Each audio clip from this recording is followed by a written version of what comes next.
لله نحمده ونستعينه ونستغفره ونؤمن به ونتوكل عليه ونعوذ بالله من شرور أنفسنا ومن سيئات أعمالنا من يهده الله فلا مضل له ومن يضلله فلا هادي له نشهد أن لا إله إلا الله وحده لا شريك له ونشهد أن سيدنا ونبينا ومولانا محمدا عبده ورسوله صلى الله تعالى على خير خلقه محمد وآله وأصحابه أجمعين أما بعد فأعوذ بالله من الشيطان الرجيم بسم الله الرحمن الرحيم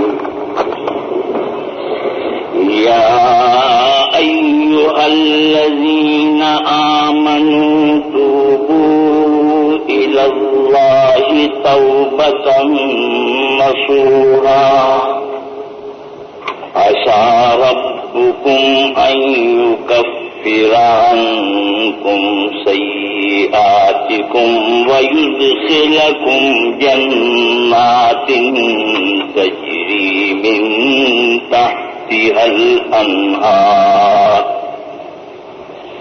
يوم لا يخزي الله النبي والذين آمنوا معه نورهم يسعى بين أيديهم وبأيمانهم يقولون ربنا أتمم لنا نورنا واغفر لنا إنك على كل شيء قدير صدق الله مولانا العظيم وصدق رسوله النبي الكريم ونحن على ذلك من الشاهدين والشاكرين والحمد لله رب العالمين.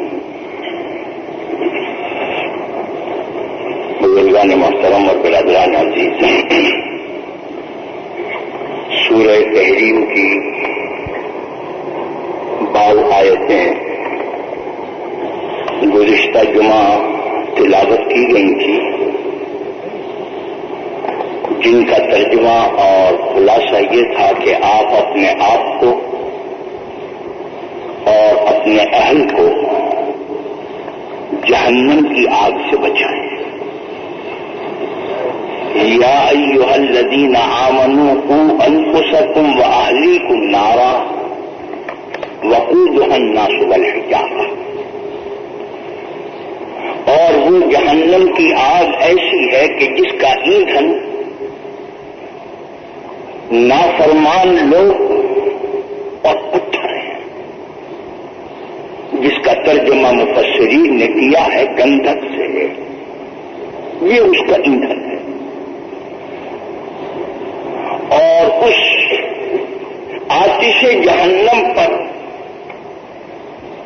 کچھ فرشتے داروغہ جہنم کے طور پر مقرر ہیں. علیہا ملائکۃ غلاظ شداد لا یعصون اللہ ما امر. مفسرین نے لکھا ہے اور حدیث میں آتا ہے کہ وہ فرشتے زبانیہ کہلاتے ہیں، اور وہ ہیں 19، اور ہر ایک کے ساتھ فرشتوں کا بہت بڑا عملہ ہے. یہ سردار ہیں. خدا کے حکم کی تعمیل کرتے ہیں۔ اب اس کے بعد اس کا طریقہ بتایا جا رہا ہے کہ نار جہنم اور آتش جہنم سے بچانے کا طریقہ کیا ہے، کس طرح بچائیں؟ فرمایا اس کا طریقہ ہے توبہ۔ اب یہ سنیے، فرمایا کہ یا ایھا الذین آمنوا توبوا الی اللہ توبۃ نصوحا عسى ربكم أن يكفر عنكم من سيئاتكم ويدخلكم جنات تجري من تحتها الأنهار۔ آتش جہنم سے اگر تم بچانا چاہتے ہو اپنے کو اور اپنی اولاد کو، تو اس کا ایک طریقہ ہے توبہ کرنا، کفر سے توبہ، شرک سے توبہ، گناہوں سے توبہ، جیسے جیسی چیز سے توبہ کریں گے اسی طریقے کا درجہ آپ کو حاصل ہوگا۔ کفر سے توبہ کریں گے تو آپ کو اسلام کی دولت ملے گی، شرک سے توبہ کریں گے تو آپ مشرف باسلام ہوں گے۔ اسی لیے حدیث میں آتا ہے اول الاعمال التوبہ۔ انسان جب اللہ کے لیے کوئی عمل کرنا چاہے تو اس کی بسم اللہ توبہ سے ہوتی ہے۔ اول الاعمال التوبہ، انسانی اعمال میں سب سے پہلا بنیادی عمل وہ توبہ ہے۔ کیسے؟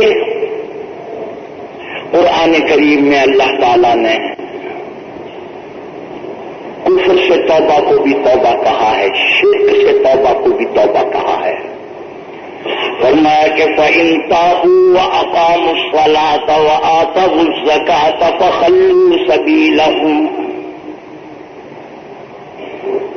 اگر وہ لوگ اپنے کفر سے توبہ کر لیں، اس کا مطلب ہے کہ مسلمان ہو جائے۔ قرآن کریم نے کہا کہ صرف توبہ کر لینا ان کے مسلمان ہونے کے لیے تو کافی ہے، لیکن ابھی ان پر اعتماد نہیں کیا جا سکتا، ان پر بھروسہ نہیں کیا جا سکتا۔ ایک شخص کہتا ہے کہ میں مسلمان ہو گیا ہوں، آپ کہیے کہ ہاں بھائی ہم نے مان لیا تو مسلمان ہو گئے، لیکن وہ کہے کہ میں مسلمان ہو گیا ہوں، اب مسلح بھی مجھے دے دیجیے، مجھے خلیفہ بھی بنا دیجیے، مجھے آپ اپنی لڑکی بھی دے دیجیے۔ فرمایا کہ ابھی صرف توبہ کر کے کفر سے جب یہ اسلام کے اندر آیا ہے ابھی ناقابل اعتبار ہے، سوائے اس کے کہ آپ کو کافر کہنا تو جائز نہیں ہے، لیکن ابھی اطمینان کرنے کے لیے دو باتوں کو دیکھو۔ فرمایا کہ فَإِن تَابُوا وَأَقَامُوا الصَّلَاةَ وَآتَوُا الزَّكَاةَ فَخَلُّوا سَبِيلَهُمْ۔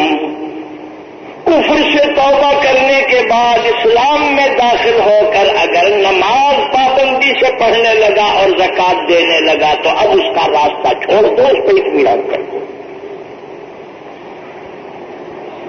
اس کا مطلب یہ ہے کہ صرف وہ یہ کہے کہ میرا نام عبداللہ ہے اور میرا نام عبد الرحمان ہے، نماز نہیں، روزہ نہیں۔ معلوم ہوا جس طرح زبان سے اسلام کا اقرار کرنا اسلام کہلاتا ہے، اسی طریقے سے ہاتھ اور پاؤں سے اور دولت سے جب تک اس کی شہادت نہ ہو تو تیرے زبان کی شہادت معتبر نہیں۔ ہاتھ پاؤں سے نماز، دولت سے زکات، یہ تو بنیادی چیز ہے۔ عربی کا ایک شاعر کہتا ہے کہتا ہے کہ افادتکم النعماء منی ثلاثۃ، افادتکم النعماء منی ثلاثۃ یدی ولسانی والضمیر المحجبا۔ آپ نے جو مجھ پر احسان کیا ہے اس احسان کا شکریہ 3 چیزوں سے ادا کروں گا میں۔ زبان سے جزاک اللہ، اللہ آپ کا بھلا کرے، یہ تو زبان سے ہو گیا۔ ہاتھ سے یعنی ایسا کام کرے جس سے معلوم ہو کہ یہ واقعی ممنون احسان ہے، اور دل سے تعظیم اور تکریم کرے، اعتراف کرے اس بات کا کہ یہ میرا بڑا محسن ہے۔ فرمایا کہ نعمت کا شکریہ ادا نہیں ہو سکتا جب تک زبان شامل نہ ہو، دل شامل نہ ہو، ہاتھ شامل نہ ہو۔ فرمایا کہ افادتکم النعماء منی ثلاثۃ یدی ولسانی والضمیر المحجبا۔ تم نے زبان سے توبہ کر لی، لیکن اسلام کا اعتبار اس وقت ہے جب تم یہ 2 عمل اپنی پابندی سے شروع کر دو۔ ایک بدن سے گواہی دو کہ تم اللہ کے دین کو قبول کر چکے ہو اور وہ نماز ہے، اور ایک مال کے ذریعے سے وفاداری کا اعلان کرو، اس کا نام زکات ہے۔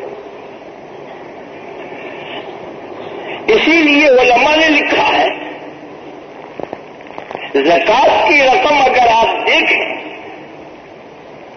تو آج کل ہم اور آپ جس طریقے سے بڑے بڑے حسابات نکالتے ہیں اس اعتبار سے دیکھیں تو زکات کی رقم 0 نل ہے۔ 100 پہ 2.5 روپے تو کوئی چیز نہیں۔ نہ آپ کے دولت میں کمی آتی ہے، نہ اللہ میاں کے خزانے میں کوئی اضافہ ہوتا ہے اس سے، مگر یہ 2.5 روپے سینکڑے کی جو رقم ہے آپ کی نظر میں یہ 2.5 روپے ہیں، اللہ کی نظر میں اور دین اسلام کی نظر میں یہ وفاداری کی مہر ہے۔ 2.5 کا سوال نہیں۔ کسی زمانے میں ایسی مثالیں بھی ملتی ہیں کہ ایک بڑی ریاست ہے اور بعض حکومتوں کو 1 روپیہ سالانہ دیتی تھی۔ آپ سوچئے ایک بڑی سلطنت کو 1 روپیہ سالانہ ملے تو کون سی دولت بڑھ گئی، اور نہ ملے تو کون سی کمی آ گئی۔ لیکن یہ 1 روپیہ جو ہے یہ نشانی ہے اس بات کی کہ ہم آپ کے ماتحت ہیں، آپ کی ماتحتی کو قبول کرنے کی نشانی ہے۔ اگر 1 روپیہ یہ تم نے بند کر دیا تو یہ بغاوت کی علامت ہے۔ فوج کو حکم دیا جائے گا کہ جاؤ اس ریاست پہ قبضہ کر لو جا کے۔ روپے کا سوال نہیں۔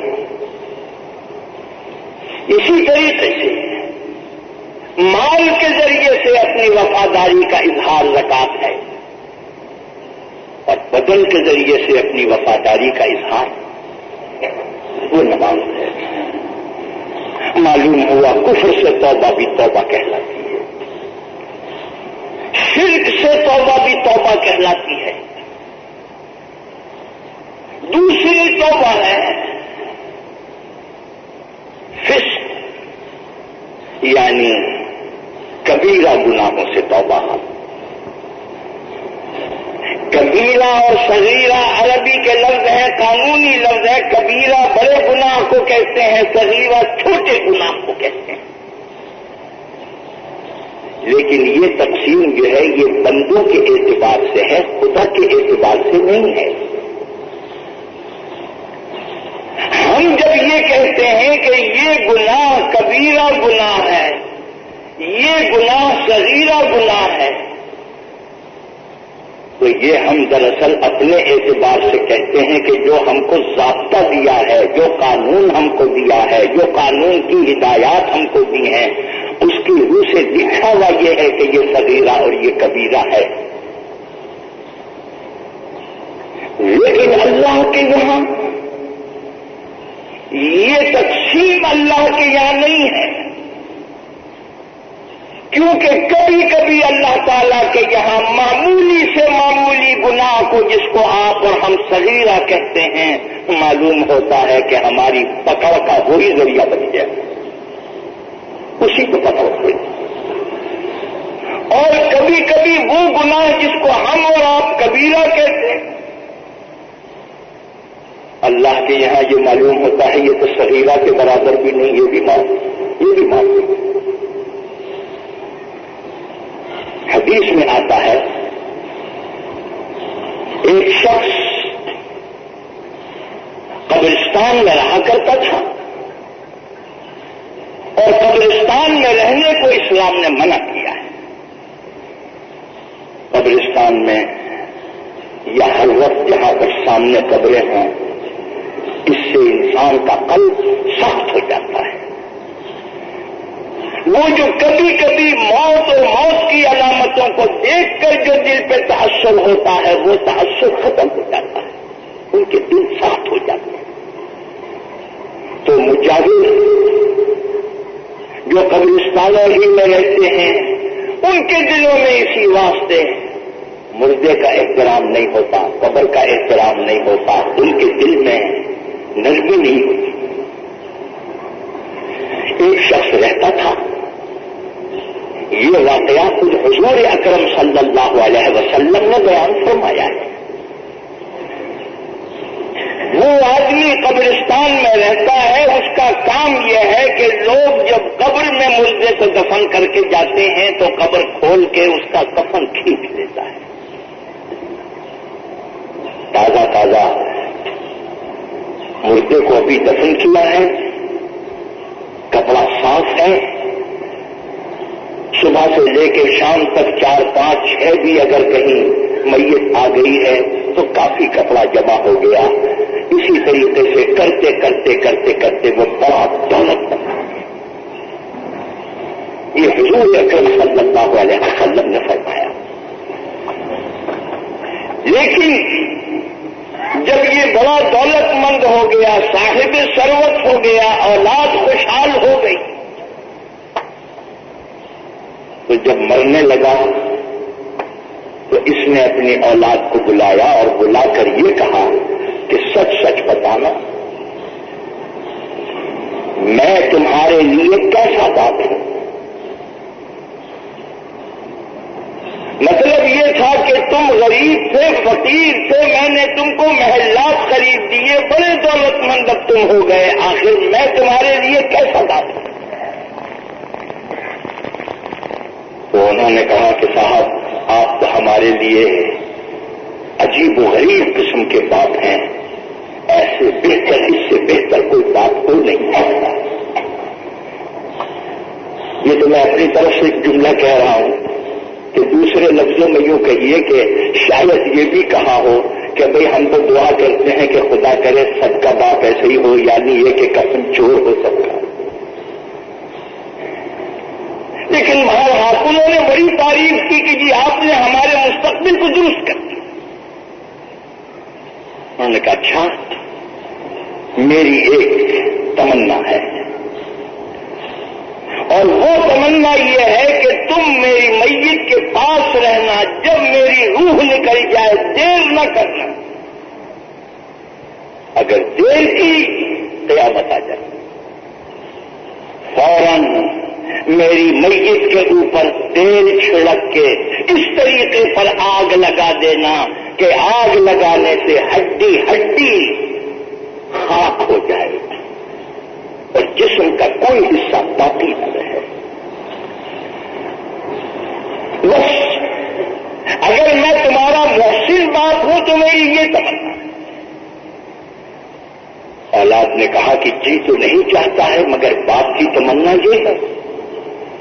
اور جب یہ رات ہو جائے تو اس رات کو جمع کر کے آدھی لے جا کے جنگل میں تیز ہوا میں اڑا دینا اور آدھی لے جا کر سمندر میں بہا دینا۔ بیٹوں نے اسی طریقے پر عمل کیا کہ میت کو جلایا، راکھ کیا، راکھ کر کے آدھی ہوا میں اڑا دی، آدھی سمندر میں بہا دی۔ سرکار دو عالم صلی اللہ علیہ وسلم فرماتے ہیں قیامت میں اس جلے ہوئے باپ کو اللہ تعالیٰ جسم کے تمام اجزاء کو ایک جگہ جمع کر کر اللہ تعالیٰ اس کو دوبارہ زندگی دیں گے، اٹھائیں گے، اور اللہ تعالیٰ پوچھیں گے کہ تو نے یہ کیا حرکت کی؟ جواب دے گا کہ اے اللہ، یہ جو کچھ میں نے نادانی کی حرکت کی یہ تیرے عذاب سے ڈر کے کی، کیونکہ میں یہ سمجھتا تھا کہ دنیا میں شاید مجھ سے بڑا کوئی مجرم نہیں ہے، اگر میں کہیں اللہ کے ہاتھ لگ گیا تو قیامت ٹوٹ پڑے گی۔ میں نے یہ طریقہ اس لیے اختیار کیا تھا کہ اگر یہ راکھ بنا کر یہ ہوا میں اڑا دے اور سمندر میں بہا دے تو پھر میرے جسم کے اجزاء کو جمع نہیں کیا جا سکے گا، اور جب جمع نہیں کیا جا سکے گا تو خدا کے سامنے میری پیشی نہیں ہوگی۔ لیکن مجھے یہ نہیں معلوم تھا کہ اللہ کو یہ بھی قدرت حاصل ہے کہ اللہ تعالیٰ ہوا میں اڑے ہوئے اجزاء کو اور سمندر میں بہائے ہوئے اجزاء کو بھی ایک جگہ کر کے دوبارہ جسم دے سکتا ہے۔ آج اللہ تعالیٰ نے دوبارہ مجھے زندگی دے دی۔ اب آپ اندازہ لگائیے کہ صرف گناہ نہیں، بغاوت، گستاخی، لیکن اللہ کی شان رحمت ہے۔ کسی گناہ کو چھوٹا گناہ، کسی گناہ کو بڑا گناہ تو ہم اور آپ کہتے ہیں قانون کی کتاب دیکھ کے، اور خدا کے اعتبار سے چھوٹے گناہ پہ پکڑ ہو سکتی ہے، بڑے سے بڑے گناہ کی بخشش ہو سکتی ہے۔ اب سنیے انجام۔ جواب جب اس نے یہ دیا، اللہ تعالیٰ نے فرشتوں کو حکم دیا، جاؤ اس کو لے جاؤ، ہم نے اس کو بخش دیا، اس کی مغفرت کر دی، کیونکہ اگرچہ اس نے اتنی بڑی گستاخی کی مگر اس کے دل میں ہمارے عذاب کا خوف تو تھا، اس خوف کی وجہ سے ہم نے بخش دیا ہے۔ اب آپ اندازہ لگائیے کہ اتنا بڑا مجرم، اتنا بڑا باغی قانون کی کتاب دیکھیے تو کہیں گے بھائی دیکھ تیرا تو حشر برا ہونے والا ہے، اللہ تعالیٰ نے بخش دیا۔ امام فخر الدین رازی نے سورہ فاتحہ کی تفسیر میں لکھا ہے، الرحمن الرحیم مالک یوم الدین پہ رحمت کے اوپر بحث کرتے ہوئے لکھا ہے اللہ کی رحمت کیا ہے۔ واضح لکھا ہے کہ قیامت میں ایک مجرم اللہ تعالیٰ اس کو اپنی عدالت میں بلائیں گے، اس کو لاؤ۔ جب فرشتے اسے لینے کے لیے جائیں گے تو وہ یہ کہے گا کہ مجھے کاہے کو عدالت میں بلایا؟ عدالت میں تو اس کو بلایا جائے جس کے مقدمے میں کوئی جان ہو، میرے مقدمے میں تو کوئی جان ہی نہیں ہے، کیونکہ میں دنیا میں ایک ایسا بدقسمت انسان ہوں کہ جس کے پاس ایک بھی نیکی نہیں، میں نے ساری زندگی گناہوں میں گزاری، ایک بھی نیک عمل نہیں ہے، میرے کیس میں تو کوئی جان نہیں ہے۔ اگر اللہ تعالیٰ مجھے وہیں سے حکم دے دیتے کہ اسے جاؤ لے جا کے جہنم میں ڈال دو تو وہ زیادہ بہتر تھا، عدالت میں بلا کے مجھے شرمندہ کاہے کو کرنا چاہتا ہے؟ فرشتے لے کے آئے، انہوں نے امام فخر الدین رازی نے وہ روایت نقل کی ہے کہ حضور اکرم صلی اللہ علیہ وسلم نے فرمایا اللہ تعالیٰ کے سامنے پیشی ہوگی، اللہ تعالیٰ فرمائیں گے اے فلاں جا، ہم نے تجھ کو تیری نیکی کی وجہ سے بخش دی۔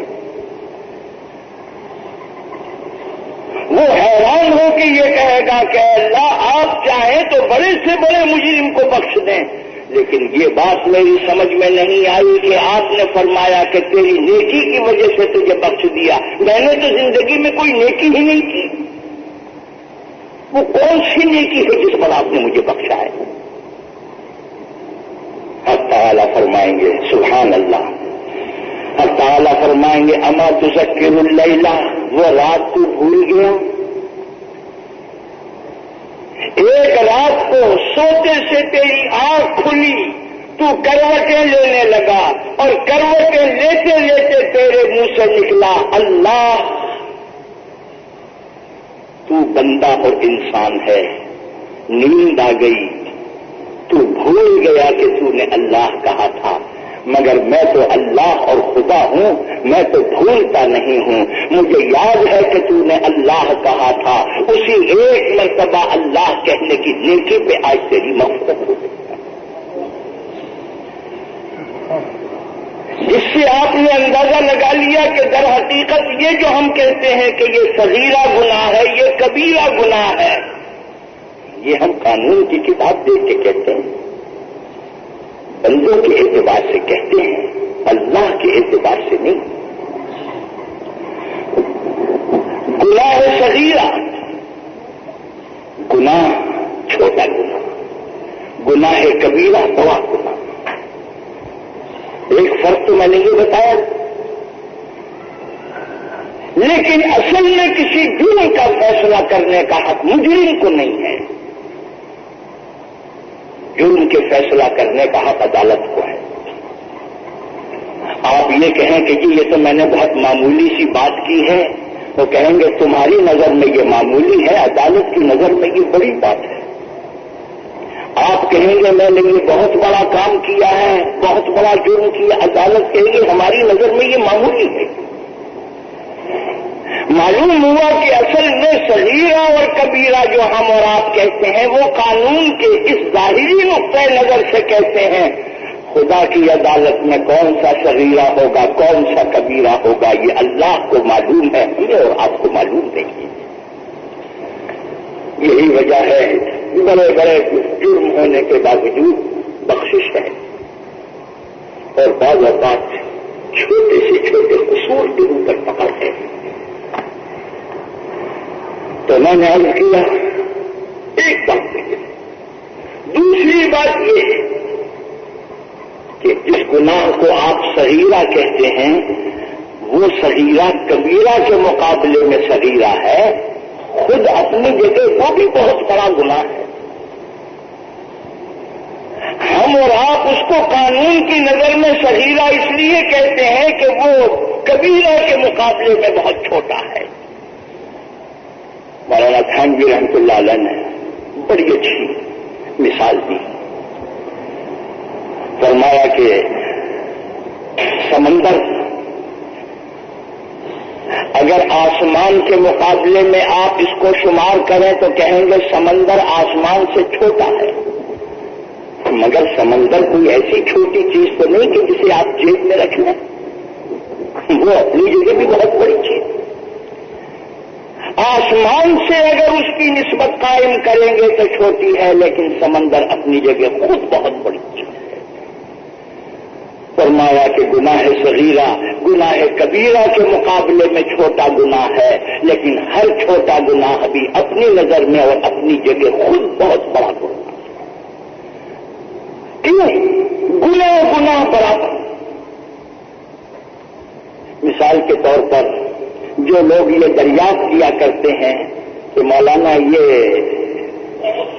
کبیرہ گناہ ہے یا صغیرہ گناہ ہے, سوال کرنے والے کا منشا بھی پہلے سمجھنا چاہیے.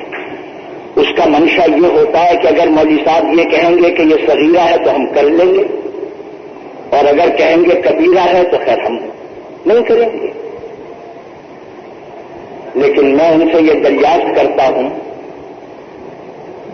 کہ اگر آپ کے کپڑوں میں ایک آگ کی چھوٹی سی چنگاری, معمولی سی ذرا سی چنگاری اگر آپ کے سامان میں اور آپ کے کپڑوں میں رکھ دی جائے تو آپ اجازت دیں گے؟ نہیں دیں گے. ہم اگر آپ سے یہ کہیں کہ صاحب ہم نے کوئی اتنا بڑا انگارہ نہیں رکھا, کوئی بم نہیں رکھا ہے, ہم نے اتنی سی چھوٹی سی چنگاری رکھتے ہیں, آپ کیا جواب دیں گے؟ آپ کہیں گے کہ صاحب جلانے کے اعتبار سے تو چھوٹی چنگاری اور بڑا انگارہ دونوں برابر ہیں, فرق یہ ہے کہ چھوٹی چنگاری کو جلانے میں شاید 8 گھنٹہ لگے اور بڑی آگ کو جلانے میں 5 منٹ لگے, مگر جلانے میں تو برابر ہے. اگر یہ بات آپ کی سمجھ میں آتی ہے تو معاف کیجیے، گناہ صغیرہ چھوٹی چنگاری ہے اور گناہ کبیرہ بڑا انگارہ ہے۔ اگر چھوٹی چنگاری بھی جلانے میں برابر ہے اور بڑا انگارہ بھی جلانے میں برابر ہے تو گناہ صغیرہ کا مطلب عمل کی اجازت دینا نہیں۔ کسی نامحرم عورت کے اوپر نظر پڑ گئی، قانون یہ ہے کہ اگر بغیر ارادے کے نظر پڑ گئی اور ہٹا دی تو گناہ نہیں، نہ صغیرہ گناہ نہ کبیرہ، کوئی گناہ۔ لیکن اگر پھر ارادہ کر کے آپ نے نظر ڈالی تو فقہا نے لکھا ہے کہ اب یہ گناہ ہے اور گناہ صغیرہ ہے۔ اب آپ دیکھیے کہ ہے تو یہ گناہ صغیرہ،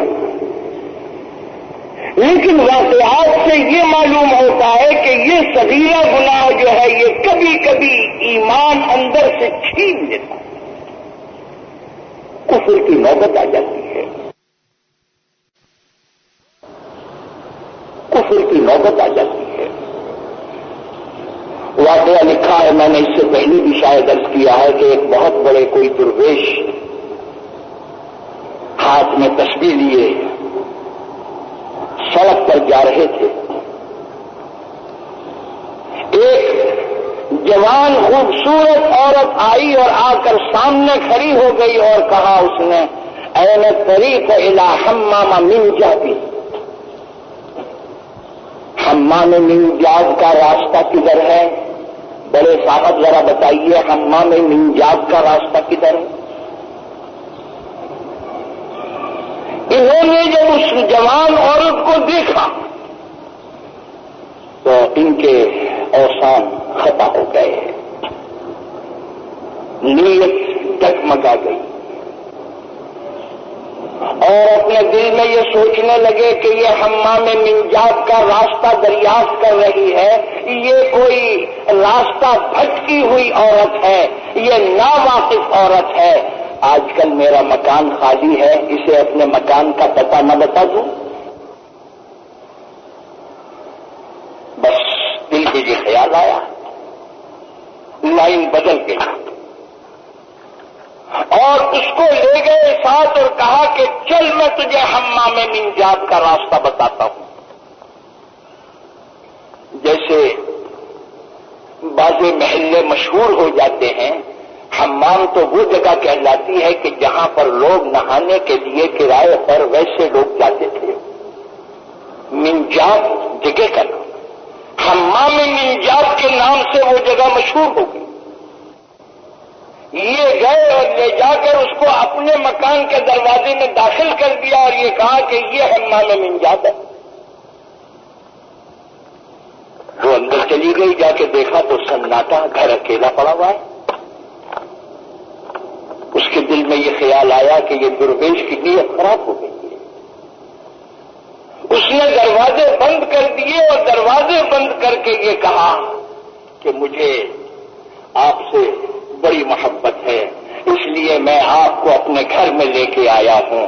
وہ بھی سمجھ گئی، بڑی سمجھدار عورت تھی۔ اس نے کہا کہ دیکھیے مجھے بھی تو آپ سے کوئی محبت تھی جس کی بنا پر آج میں نے آپ سے یہ راستہ پوچھا۔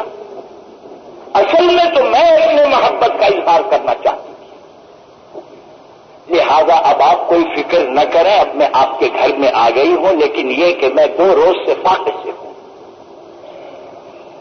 آپ کوئی کھانے پینے کا سامان میرے لیے لے کے آئے۔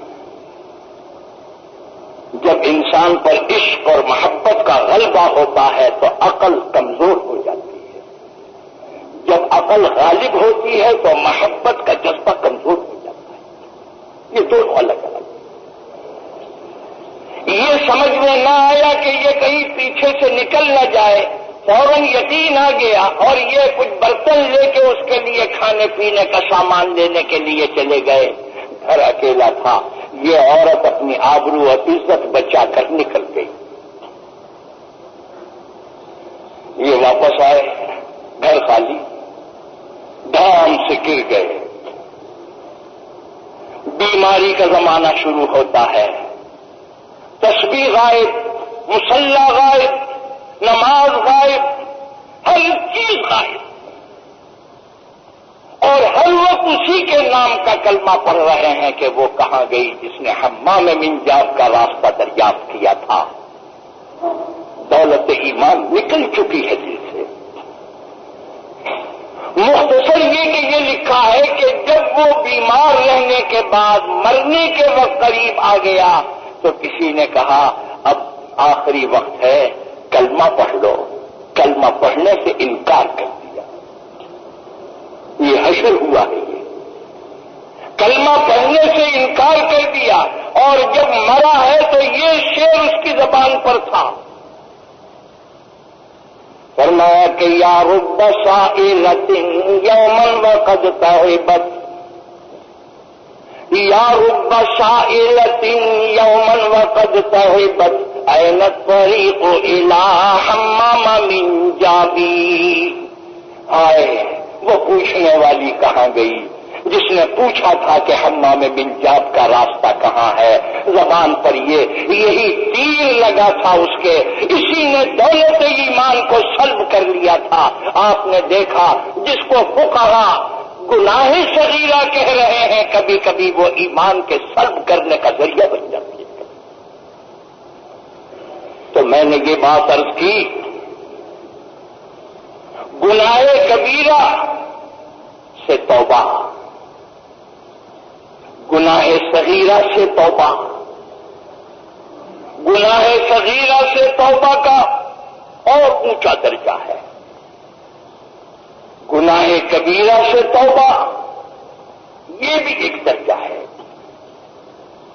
فرمایا کہ ایک ہی طریقہ ہے اے ایمان والوں کہ تم توبہ کرو، یہ تم کو عذاب جہنم اور آتش جہنم سے بچائے گا۔ لیکن ہر توبہ نہیں۔ فرمایا کہ یا ایھا الذین آمنوا توبوا الی اللہ توبۃ نصوحا۔ توبۃ نصوح، توبہ کے معنی عربی میں آتے ہیں لوٹنے کے، عربی میں توبہ کے معنی آتے ہیں لوٹ کر آنے کے۔ توبہ کو توبہ اس لیے کہتے ہیں کہ وہ اپنی لائن چھوڑ کر آ رہا ہے، گناہ کی لائن کو چھوڑ کر نیکی کی طرف آ رہا ہے، شیاطین کے قبضے سے نکل کر رحمان کی طرف آ رہا ہے۔ اس لیے توبہ کے معنی لوٹنے کے ہیں۔ لیکن صرف لوٹنا کافی نہیں ہے، صرف لوٹنا کافی نہیں ہے۔ فرمایا کہ لوٹنا اخلاص کے ساتھ، جس کو توبہ نصوح کہتے ہیں، سواد سے۔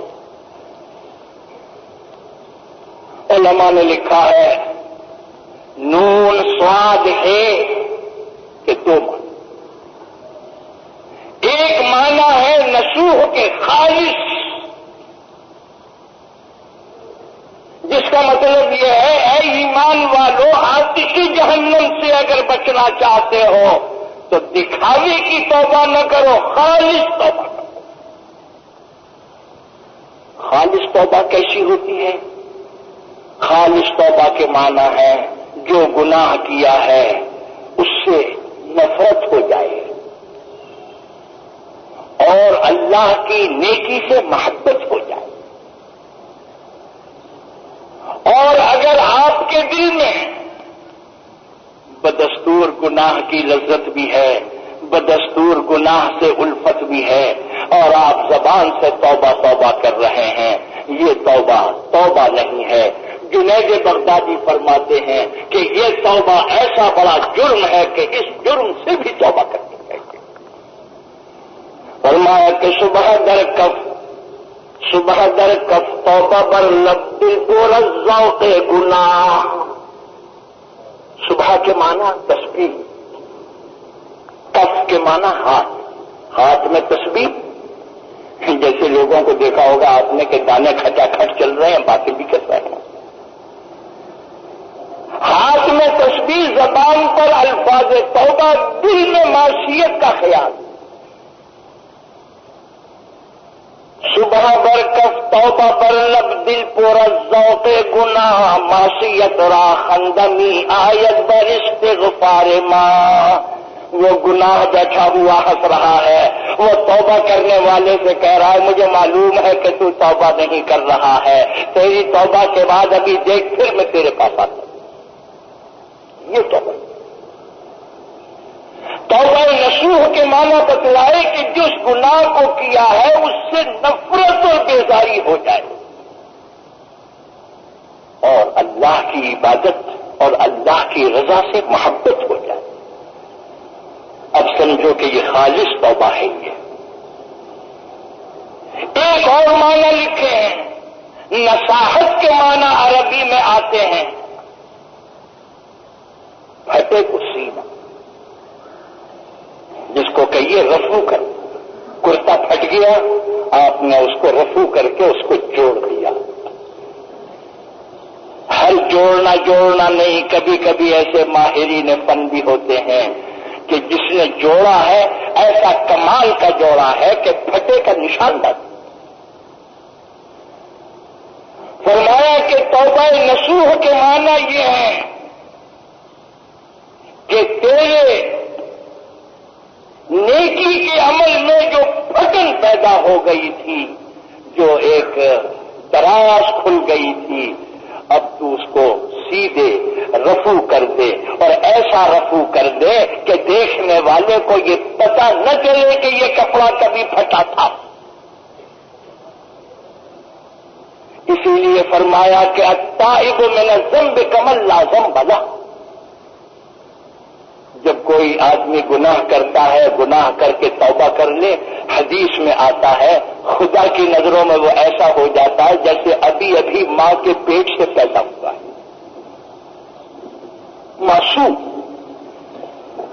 حضرت مولانا تھانوی رحمۃ اللہ علیہ، ان کی تعبیر بڑی اچھی تعبیر تھی.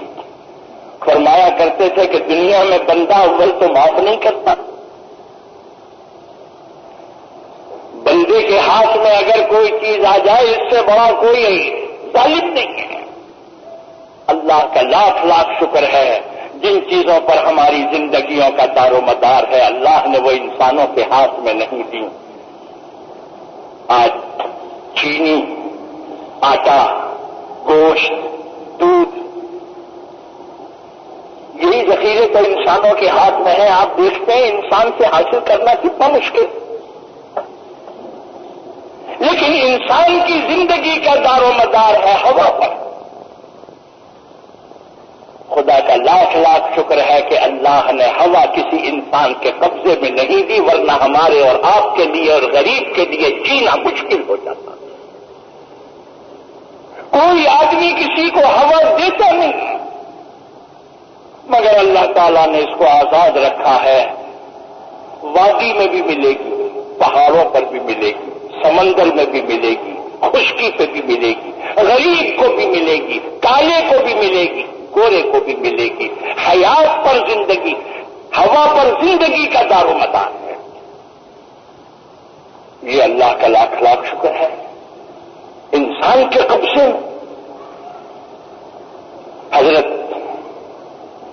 ابراہیم ادہم رحمت اللہ علیہ نے ان کا واقعہ لکھا ہے کہ ایک مرتبہ وہ کشتی میں یا جہاز میں سفر کر رہے تھے، بحری جہاز میں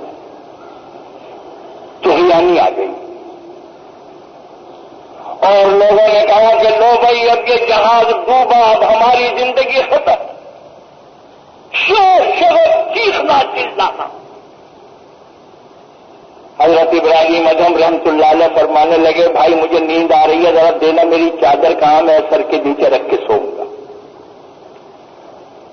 لوگوں نے کہا حضرت یہ طوفان آیا ہوا ہے، شور و غل مچ رہا ہے، آپ کو نیند آ رہی ہے، آپ سوئیں گے؟ فرمایا کیا بات ہے، پریشانی کی کیا بات ہے؟ فرمایا کہ طوفان آ رہا ہے. فرمایا ٹھیک ہے اگر طوفان آ رہا ہے تو معاملہ اللہ سے ہے، اللہ سے مانگو. خدا کا شکر ادا کرو کہ یہ معاملہ کسی انسان کے قبضے میں نہیں ہے، اللہ کے قبضے میں ہے، اللہ سے مانگو۔ لوگوں نے کہا کہ حضرت آپ ہی اللہ کے مقبول بندے ہیں، آپ دعا کرو۔ ورنہ اچھا جمع ہو جاؤ، دعا کی، اور کیا پیارے الفاظ۔ فرمایا کہ اے اللہ تیرے طوفان کو دیکھ کر یہ اندازہ ہو گیا، تیرے قہر کا اندازہ ہم نے لگا دیا، واقعی تو جبار و قہار ہے، تیرے قبضے میں ہے سمندر اور سمندر کی لہریں سب تیرے قبضے میں ہیں۔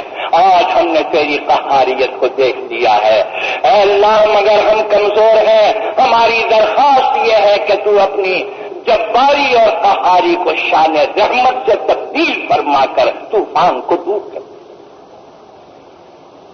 یہ تو قہر کا مظاہرہ ہوا، اب رحم کا مظاہرہ ہو جائے۔ علماء نے لکھا ہے کہ حضرت ابراہیم ادم رحمۃ اللہ علیہ نے دعا مانگی، طوفان اتر گیا، اور لوگوں سے کہا سچ سچ بتانا یہ معاملہ خدا سے وابستہ تھا، اللہ نے دور کر دیا، اگر کسی انسان سے ہوتا کوئی کرتا، انسان کے ہاتھ میں اگر ہو اول تو معاف نہیں کرتا، اور فرمایا کہ اگر معاف بھی کرتا ہے تو کہتا ہے کہ اس کی مثل حفاظت سے رکھو، اس کا فائل حفاظت سے رکھو، کبھی موقع ہوگا تو پھر دیکھیں گے نکالیں گے اسے۔ حضرت مولانا تھانوی رحمۃ اللہ علیہ فرماتے تھے اللہ تعالیٰ جب معاف کرنے پر آتے ہیں، بخشش پر آتے ہیں، تو اللہ تعالیٰ فرماتے ہیں اس مجرم کے جرم کو بخش دو، معاف کر دو، اور اس کی مثل آگ میں جلا دو تاکہ نشان بھی باقی کر، آثار جرم بھی مٹا دو۔ آثار جرم کس طرح مٹتے ہیں؟ آثار جرم اس طریقے سے مٹتے ہیں کہ اللہ تعالیٰ جب توبہ کسی کی قبول کر لیتے ہیں تو توبہ قبول کرنے کے بعد یہ نہیں کہتے کہ ہمارے دل میں کینہ ہے، نہیں، اس کو ولایت کا مقام عطا فرماتے ہیں، اس کو ولی بناتے ہیں، اس کو خاصان خدا میں اللہ تعالیٰ شمار فرماتے ہیں، ایسے ایسے مقامات سے اللہ تعالیٰ اس کو نواز، جس کا مطلب یہ ہے اس کا جرم بھی معاف اور جرم کے نشانات بھی ختم۔ انسان ایسا نہیں کرتا۔ تو میں نے عرض کیا کہ توبہ کے معنی میں ایک چیز تو یہ ہے کہ جب بندہ خدا کی طرف متوجہ ہوتا ہے، جی، تو میں کہہ رہا تھا کہ ایک ہے کبائر سے توبہ، ایک ہے صغیرہ گناہوں سے توبہ، اور دونوں کے مقامات الگ الگ ہیں۔ فرمایا کہ اگر تم گناہوں سے توبہ کرو تو اللہ تعالیٰ تمہاری توبہ کو قبول کریں گے، اور توبہ کو قبول کرنے کے بعد کیا ہوگا؟ تمہارے سارے گناہ نیکیوں میں تبدیل ہو جائیں گے۔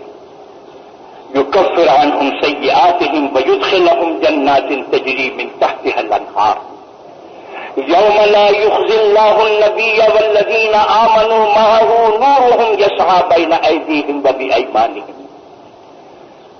وقت مختصر ہے، حدیث میں آتا ہے کہ جب میدان حشر میں بندوں کو اور انسانوں کو لے جایا جائے گا، ایک منزل ایسی آئے گی کہ وہاں اندھیرا ہوگا،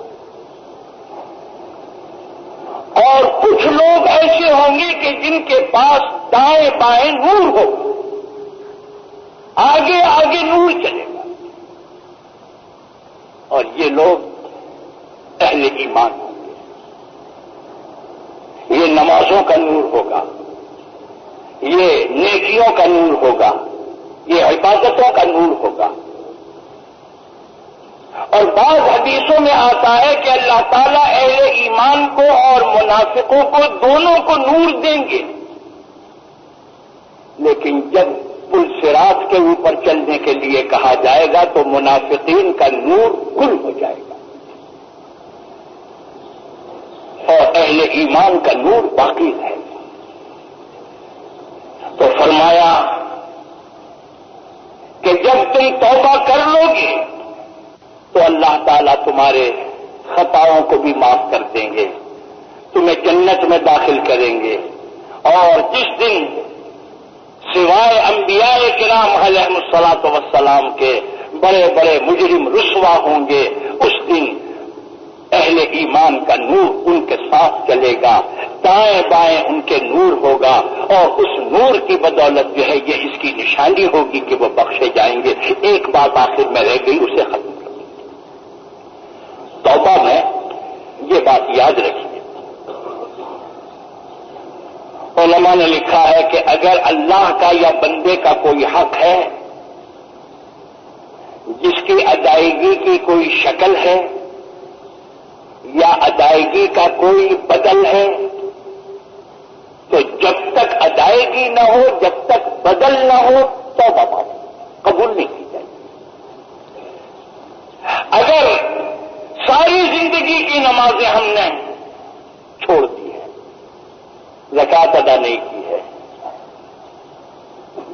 دولت مند ہونے کے باوجود حج ادا نہیں کیا ہے، حقوق اللہ، تو اب اگر کوئی آدمی یہ کہے کہ بھئی رمضان کی 27ویں رات کو یہاں جمع ہو کے سب کے سامنے توبہ کر لیں گے، توبہ سے ساری زندگی کی نمازیں معاف نہیں ہوں گی، ساری زندگی کی زکوٰۃ معاف نہیں ہوگی، جو حج نہیں کیا ہے معاف نہیں ہوگا۔ ایسے ہی حقوق العباد، اگر آپ نے کسی کی غیبت کی ہے اور وہ آدمی زندہ ہے، جب تک آپ اس سے معافی نہیں مانگیں گے، ایک رات نہیں، اگر 1000 راتیں بھی رو رو کر اگر آپ توبہ کریں تو توبہ قبول نہیں، جب تک کہ صاحب حق کا حق ادا نہ کیا جائے۔ اگر وہ زندہ ہے تو آپ اس سے کہیں معاف کر دو، زندہ نہیں ہے تو علماء نے لکھا ہے کہ اس کے حق میں مغفرت کی دعا کیا، جس کی آپ نے غیبت کی ہے وہ اگر مر چکا ہے اس کے حق میں مغفرت کی دعا کریں، لوگوں میں اس کا تذکرہ نیکی سے اور اچھائی سے کریں۔ علماء نے لکھا ہے اس عمل کی بدولت امید ہے کہ وہ تمہارا گناہ اور جرم معاف ہو جائے گا جو تم نے اس کے ساتھ کیا۔ اگر آپ کے ذمے کسی کا قرض ہے، جب تک قرض ادا نہیں کریں گے توبہ کا سوال ہے۔ بندے کا حق ہو یا خدا کا حق ہو، یا مثال کے طور پر جیسے روزہ رکھنے کی آپ میں اب طاقت نہیں ہے، 70-80 سال کے ہو گئے، اب خیال آیا کہ بھئی روزے نہیں رکھے ہیں تو اب روزہ تو رکھ نہیں سکتے، لیکن کم سے کم اس کا بدل تو دے سکتے ہیں۔ بدل کے معنی یہ ہے کہ آپ ان روزوں کا کفارہ دے دیں۔ اسی طریقے سے نمازیں اگر آپ کی رہ گئی ہیں تو آپ قضا اس کی کر سکتے ہیں، بے عینی ہی وہی عمل ادا کیا جائے یا اس کی ادائیگی کا جو طریقہ شریعت نے مقرر کیا ہے وہ کیا جائے۔ تو حقوق اللہ اور حقوق العباد کے اندر توبہ قبول نہیں ہوتی ہے جب تک کہ آپ وہ حقوق ادا نہ کریں، بلکہ علماء نے لکھا ہے بندے کے اور خدا کے درمیان ایک دیوار ہے، وہ دیوار ہٹے گی نہیں جب تک کہ حقوق اللہ اور حقوق العباد کو آپ ادا نہیں کریں۔ جس کا مطلب یہ ہے کہ اگر کوئی آدمی توبہ کرتا ہے وہ دیوار بیچ میں سے نہیں ہٹاتا ہے جو اس بندے کے اور خدا کے درمیان ہے، تو اس کی توبہ کے قبول ہونے کا سوال پیدا نہیں ہوتا۔ حاصل یہ کہ تم اپنے آپ کو آتش جہنم سے بچاؤ، اپنی اولاد کو جہنم سے بچاؤ۔ طریقہ اس کا یہ ہے کہ تم توبہ کرو، یعنی گناہوں کو چھوڑو، کفر کو چھوڑو، شرک کو چھوڑو، فسق کو چھوڑو، گناہ کبیرہ کو چھوڑو، گناہ صغیرہ کو چھوڑو، اور جو اللہ کے احکام ہیں ان کے اوپر عمل کرو۔ یہ طریقہ تم کو آتش جہنم سے بچائے گا۔ اب اس کے بعد کی جو آیتیں ہیں اس میں اللہ تعالیٰ نے بعض واقعات بیان فرمائے ہیں جو نہایت سبق آموز ہیں، وہ انشاءاللہ پھر عرض کیے جائیں گے۔ دعا کیجئے کہ اللہ تعالیٰ ہمیں اور آپ کو عمل کی توفیق عطا فرمائے۔ اللہم ارنا الحق حقا وارزقنا اتباعہ وارنا الباطل باطلا وارزقنا اجتنابہ وصلی اللہ تعالی علی خیر خلقہ محمد وآلہ واصحابہ اجمعین برحمتک یا ارحم الراحمین۔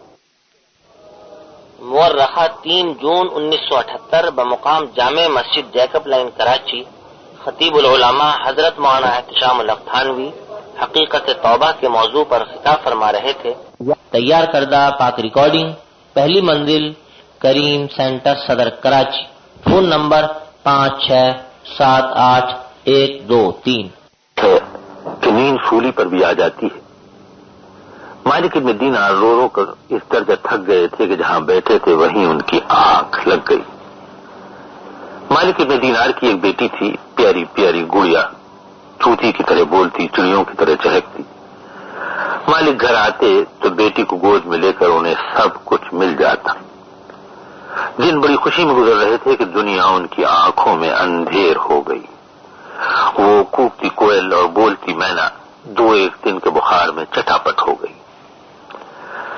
مالک ابن دینار اس زمانے میں بڑے خوشباش کھانے پینے والے اور حرام و حلال کی پرواہ کرنے والے نہ تھے، مگر بیٹی کا غم انہیں لے بیٹھا۔ بیٹی کو سپرد خاک کیا تو آنکھوں کی نیند اڑ گئی، جانے کیسے ایک وقت بیٹھے بیٹھے آنکھ لگ گئی۔ آنکھ لگی تو خواب دیکھنے لگے۔ بڑا میدان ہے، لق و دق میدان۔ قیامت کے میدان کے بارے میں جو کچھ سنا تھا وہ سب یہاں پر موجود تھا۔ پھر معلوم ہوا کہ واقعی قیامت آ گئی۔ ابھی وہ ادھر ادھر دیکھ رہے تھے کہ اچانک ایک خوفناک اژدہے پر نظر پڑی جو پھن پھیلائے انہی کی طرف آ رہا تھا۔ وہ اس سے بچنے کے لیے ایک طرف بھاگے، وہ ان کے پیچھے دوڑا۔ ہیبت سے برا حال، دم الگ پھولا جا رہا تھا اور مالک ابن دینار جان بچانے کبھی ادھر کبھی ادھر بھاگ رہے تھے، لیکن اژدہا برابر ان کا پیچھا کر رہا تھا۔ اتنے میں مالک ابن دینار کو ایک بوڑھا شخص دکھائی دیا۔ وہ بڑا نہیں فدار تھا، لیکن ڈوبتے کو تنکے کا سہارا ہوتا ہے۔ یہ فوراً اس کے پاس پہنچے اور بولے، خدا اس ظالم سے مجھے بچا لو۔ بوڑھا ان کی فریاد سن کر رو دیا، بولا کہ مجھ میں یہ تاب کہا کہ تمہیں بچاؤں، اللہ کا نام لے کر قبلہ رخ دوڑے چلے جاؤ، ممکن ہے بچاؤ کی کوئی صورت ارحم الراحمین کی طرف سے پیدا ہو جائے۔ مالک ابن دینار قبلہ رخ دوڑے، مگر وہ ظالم برابر پیچھا کرتا رہا۔ مالک سر پر دوڑے جا رہے تھے کہ ایک جگہ رک گئے۔ سامنے اتنی بڑی کھائی آ گئی تھی کہ رکنے کے سوا چارہ نہ تھا۔ پلٹ کے دیکھا تو وہ موذی قریب آ رہا تھا۔ اتنے میں خندق سے آواز آئی کہ مالک یہاں نہ رکو، پیچھے کی طرف دوڑو۔ جان بڑی پیاری ہوتی ہے۔ مالک اد بدا کے یہاں سے پیچھے کی طرف دوڑے۔ سامنے انہیں پھر ایک بوڑھا دکھائی دیا، یہ بھی بوڑھا پھونس تھا، لیکن یہاں کانپتے اس کے پاس پہنچے، بولے للہ اس موذی سے میرا پیچھا چھوڑا دو۔ بوڑھا بولا کہ افسوس میں بہت کمزور ہوں، اس لائق نہیں۔ ہاں تم سامنے کی پہاڑی پر چڑھ جاؤ، اس پر مسلمانوں کی امانتیں رکھی ہیں، اگر تمہاری کوئی امانت وہاں ہو تو شاید وہ تمہیں بچا لے۔ مالک دوڑ کر پہاڑی پر پہنچے۔ وہاں چوٹی پر ایک قلعہ تھا، اس کے دروازے پر پہنچے تو اسے بند پایا۔ اتنے میں آواز سنی کہ اسے اندر جانے دو، شاید اس کی کوئی امانت یہاں ہو۔ دروازہ کھلا، یہ اندر پہنچے تو دیکھا کہ سبززار پر ان کی مرحوم بیٹی کھیل رہی ہے۔ وہ انہیں دیکھتے ہی لپٹ گئی، پوچھا کیا بات ہے، آپ بڑے خوفزدہ نظر آتے ہیں۔ مالک نے کہا کہ ایک موذی اژدہا میرا پیچھا کر رہا ہے۔ اتنے میں اژدہا بھی وہاں پہنچ گیا، لیکن اس معصوم جنتی کی ڈانٹ پڑتے ہی وہاں سے بھاگ کھڑا ہوا۔ اب بیٹی نے پوچھا کہ آپ کا کیا حال ہے؟ یہ میدان جس سے گزر کر آپ یہاں آئے قیامت کا میدان ہے، اور یہ اژدہا جو آپ کا پیچھا کر رہا تھا اصل میں آپ کے برے اعمال کا پیکر ہے۔ مالک نے پوچھا کہ وہ بوڑھے کون تھے؟ ضعیف۔ بیٹی نے کہا کہ آپ کی زندگی جیسی ہے آپ جانتے ہیں، یہ بوڑھے آپ کی نیکیوں کے پیکر تھے۔ بری زندگی میں نیکیاں کمزور اور بہت کم ہوتی ہیں، اس لیے وہ اللہ تعالیٰ کے پاس برائیوں کا پورا کفارہ نہیں بن سکتی۔ پھر بیٹی نے باپ کے آگے کرام اللہ کی ایک آیت پڑھی، مطلب تھا کہ کیا اللہ تعالیٰ کے ذکر سے ابھی تمہارا دل لرز نہیں اٹھتا؟ یہ موقع تھا کہ مالک کی آنکھ کھل گئی۔ اب تو مالک کی دنیا ہی بدل گئی، اٹھے تو سجدہ ریز ہو گئے، اور ایک بار جو عبادت میں لگے تو یہ عالم ہو گیا کہ اپنے دور کے بہت بڑے عابد و زاہد بن گئے۔ آدمی اگر اچھوں کی صحبت میں رہے یا اچھی باتیں سنتا رہے تو یہ باتیں کبھی نہ کبھی کارگر ہو جاتی ہیں۔ المتوکل نے ایک دن اپنے تاریخ احمد ابن عبید ابن بلنجر کو کہلوایا کہ اگر زحمت نہ ہو تو تھوڑی دیر کے لیے مجھے گفتگو کا موقع دیجیے۔ یہ وہ زمانہ ہے جب المتوکل خیر سے حکمران وقت تھا۔ وہ عباسی خاندان کا 10واں خلیفہ ہے۔ اس نے کوئی 15 برس حکومت کی اور 41 برس کی عمر میں اس کا انتقال ہوا۔ خلفاء بنو عباس اپنے استادوں کا بڑا احترام کرتے تھے۔ یاقوت حموی نے موجب الادباء میں لکھا ہے کہ اپنی اولاد کی تربیت کے لیے وہ بڑے فکر مند رہتے تھے اور جب بھی ان کی تعلیم کے لیے کسی تعلیق کا انتظام کرتے تو بہت چھاٹ کے کسی کو اس منصب پر مقرر کرتے۔ احمد ابن عبید اپنے شاگرد المتوکل کی ملاقات کے لیے آئے تو اس نے کہا کہ میں آج کل بہت فکر مند ہوں۔ تعلیق جو خاصے بوڑھے ہو چکے تھے پوچھا کہ کوئی خاص بات؟ خلیفہ نے کہا کہ ہاں بہت ہی خاص بات ہے، میں چاہتا ہوں کہ میرے بچوں پر بھی آپ کی نظر کرم ہو جائے۔ احمد ابن عبید نے سمجھ لیا کہ خلیفہ ایک مرتبہ پھر انہیں تعلیق کے منصب پر فائز کرنا چاہتا ہے۔ وہ المتوکل کو پڑھا چکے تھے، اس کے بچوں کو پڑھانے میں انہیں کوئی عذر نہ تھا، اس لیے بھی کہ وہ جانتے تھے کہ المتوکل آداب شاگردی کو ہمیشہ ملحوظ رکھتا ہے۔ المتوکل نے کہا کہ میں نے المعتز کو اپنا ولی عہد منتخب کیا ہے۔ اس کی ماں قبیحہ کی خواہش یہ ہے کہ آپ اس کی تربیت کی ذمہ داری قبول فرمائیں۔ المعتز اپنے تعلیق احمد ابن عبید ابن بلنجر کے پاس گیا تو پہلے ہی دن اس نے ایک خاص بات محسوس کی۔ وہ شہزادہ تھا، شہزادے کی حیثیت سے وہ ایک خاص سلوک اور چند آداب کا مستحق تھا، لیکن یہاں بات ہی دوسری تھی۔ کسی نے اسے پوچھ کے ہی نہ دیکھا، جیسے اور شاگرد وہی اس کا بھی حال ہو گیا۔ یہ بات طب نازک پہ گراں گزرتی تھی، اس لیے اس نے تو بڑی بے عزتی محسوس کی، لیکن کہا کچھ نہیں۔ ابھی ابتدائی دن ہی تھے کہ معلوم ہوا شہزادے کو ناشتہ سب کے بعد ملے گا، جسے سب سے پہلے ملنا چاہیے تھا اس کے ساتھ تو یہ بڑی زیادتی ہوئی تھی۔ صبح صبح پڑھائی سے فارغ ہو کر بھی وہ بیٹھا رہتا اور ناشتے کا انتظار کیے جاتا۔ بھوک ستانے لگتی تو جزبز ہوتا، لیکن چپکا ہو رہتا کہ ابھی ابھی تو پڑھائی شروع ہوئی تھی۔ لیکن ایک دن اس سے صبر نہ ہو سکا، ضبط کا دامن اس کے ہاتھوں سے چھوٹ گیا۔ وہ روتا دھوتا اپنی ماں کے پاس پہنچا، بولا میں پڑھنے کے لیے جاتا ہوں تو میری یہ ددگت بنتی ہے، آج تو بیٹھے بٹھائے میری پٹائی بھی ہو گئی، آئی بھی ہو گئی، آئی بھی ہو گئی، آئی بھی ہو گئی، آئی بھی ہو گئی۔